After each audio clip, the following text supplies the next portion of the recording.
out of the world. আমাদের প্রিয় দর্শকদেরকে ওয়েলকাম টু লিভিং ফুটপ্রিন্টস। আজকে আপনাদেরকে বাগদা চিংড়ির মালাইকারি কিভাবে বানাতে হয় হয়তো অনেকেই আপনারা জানেন। সো আমি আপনাদেরকে রিকোয়েস্ট করব যে আপনারা আপনাদের বাগদা চিংড়ি মালাইকারি বানানোর রেসিপিটা আমাকে শেয়ার করবেন কমেন্টসে গিয়ে, যদি সেটা অন্যরকম আলাদা হয়। তো আমি যেরকমভাবে বানাবো, এই বাগদা চিংড়িগুলো এক একটার ওজন হচ্ছে 200 থেকে 250 গ্রাম করে। তো তাতে একটু নুন, একটু হলুদ ছিটিয়ে দিলাম। দেওয়ার পরে এগুলোকে ঠিক দোল বা হোলিতে আপনাদের টার্গেট করা কোনো ব্যক্তি বিশেষ যাকে আপনারা কোনো দিন রং মাখাতে পারেননি, তাকে সামনে পেলে যেভাবে রং মাখাবেন ঠিক তেমনইভাবে এই বাগদা চিংড়িগুলোকেও হলুদ আর নুনটা দিয়ে ভালো করে ঘষে ঘষে রগড়ে রগড়ে এই নুন আর হলুদ বাগদা চিংড়ির মাথা, পা, শরীর সমস্ত জায়গায় পৌঁছে দিতে হবে। তো যাই হোক, সেই প্রচেষ্টায় আশা করি কিছুটা সফল হলাম। বাগদা চিংড়ির সাইজগুলো খারাপ নয়। আপনারা জানাবেন যে আপনাদের ওখানে বাগদা চিংড়ির কেজি কত করে। আমাকে আমার বিশেষ পরিচিত সন্তু গড়িহাট মাছের বাজারে যে মাছ বিক্রি করে, এই সাইজের বাগদা চিংড়িগুলো আমাকে দিল হচ্ছে 650 টাকা করে কেজি। এই দামটা কি আমি ঠিক পেয়েছি? কমেন্ট সেকশানে প্লিজ জানাবেন। নাকি এর থেকেও সস্তায় পাওয়া যায়, নাকি এর দামটা অ্যাকচুয়ালি বাজার দামের থেকে কম। তো যাই হোক, রং মাখানোর পালা শেষ হওয়ার পর এবার এই বাগদা চিংড়িগুলোকে একটু ভাজার পালা। তাই কড়াইয়ের মধ্যে ইঞ্জিনের কাচ্চি ঘানি সর্ষের তেল, যার ঝাঁঝ বলে বোঝাতে পারবো না, নাক আর চোখ দিয়ে জল বেরিয়ে যাবে, সেই সর্ষের তেল গরম করার পর কড়াই গরম হয়ে সর্ষের তেলটাকে একটু নাড়ানোর পর বাগদা চিংড়িগুলো সর্ষের তেলে ডুব দেওয়ার জন্য রেডি। তেল গরম হয়েছে, চিংড়িগুলোকে একটু দেখে নিয়ে আস্তে করে তেলের মধ্যে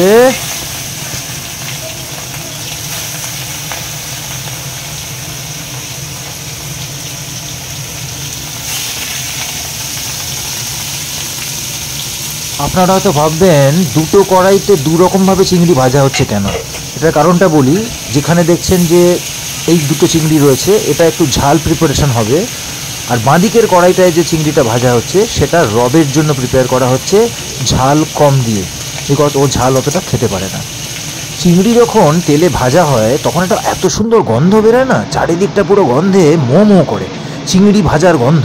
আহা, কি কালার এসছে দেখুন।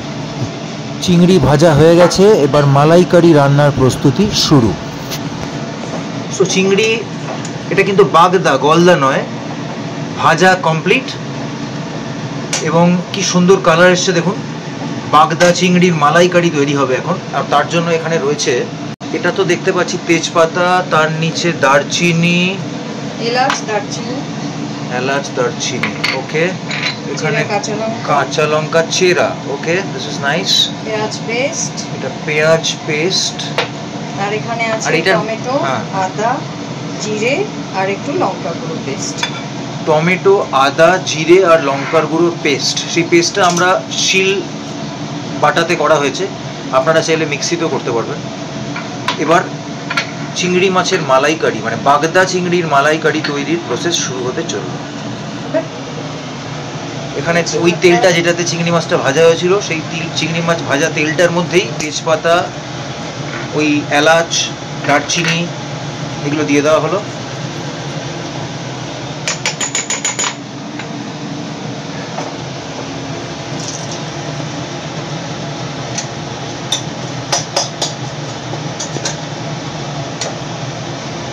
এবার এই পেঁয়াজের পেস্টটা এখানে দিয়ে দেওয়া হলো।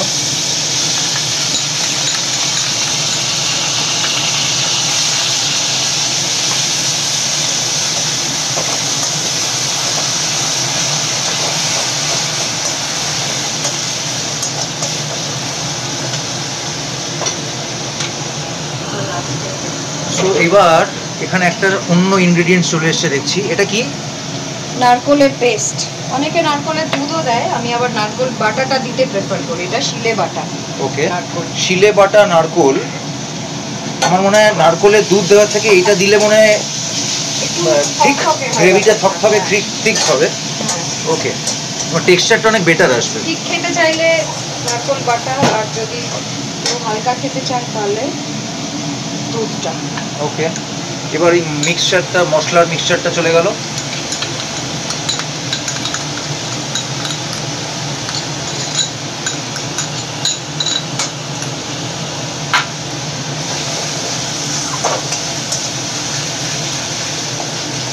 স্বাদ মতো একটু নুন, হলুদটা পরে দেবে। ওকে,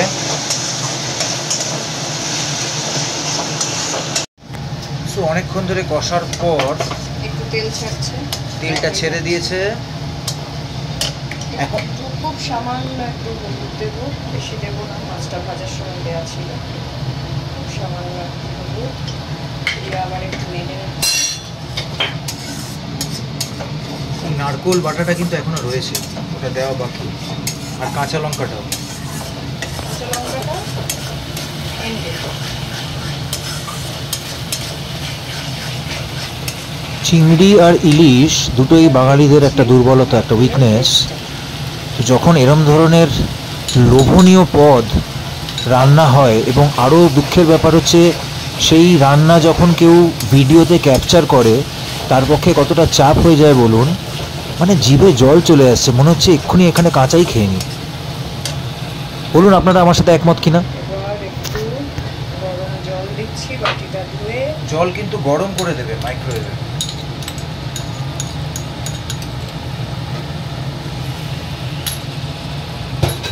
বাকিটা পরে অ্যাড করবো, আর একটু কষা হোক তারপর। সো ঘন থিক গ্রেভি রেডি।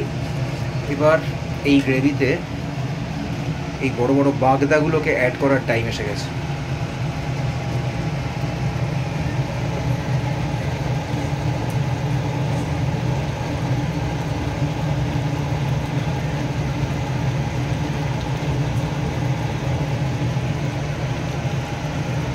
এটাও দিয়ে দিলাম, যে তেলটা এসেছিল মাছের সঙ্গে উঠে।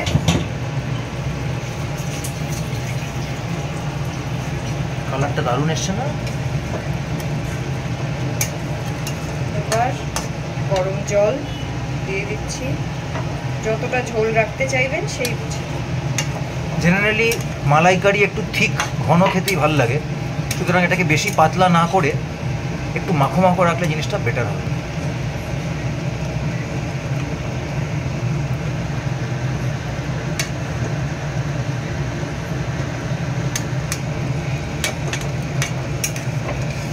বাগদাগুলোকে সুন্দর করে সাজানো হলো, তারপর এই চেরা কাঁচা লঙ্কাগুলো দেওয়ার কথা।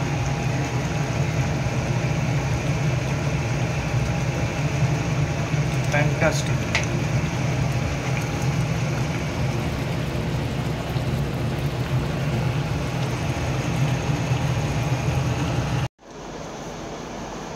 সো বাগদা চিংড়ির মালাইকারি রেডি, যেটার প্রিপারেশনটা পুরো আপনাদেরকে দেখালাম।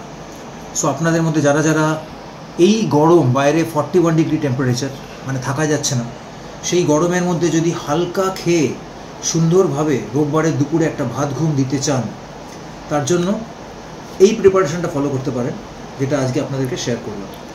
তো এই হচ্ছে এন্ড আইটেমটা, বাগদা চিংড়ির মালাইকারি, ঘন ঝোল, গরম ভাত, আর তার মধ্যে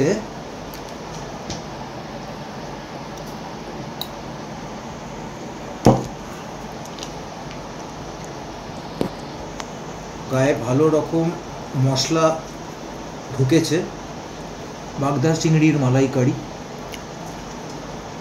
এটা তো খুব ভালো রকম মশলা ঢুকেছে। সো 2 পিস নিলাম, দেখে কালার, শেপ অ্যান্ড সাইজ যথেষ্ট অ্যাট্রাকটিভ লাগছে, খুব ভালো লাগছে। একটু কামড়ে দেখা যাক কেন।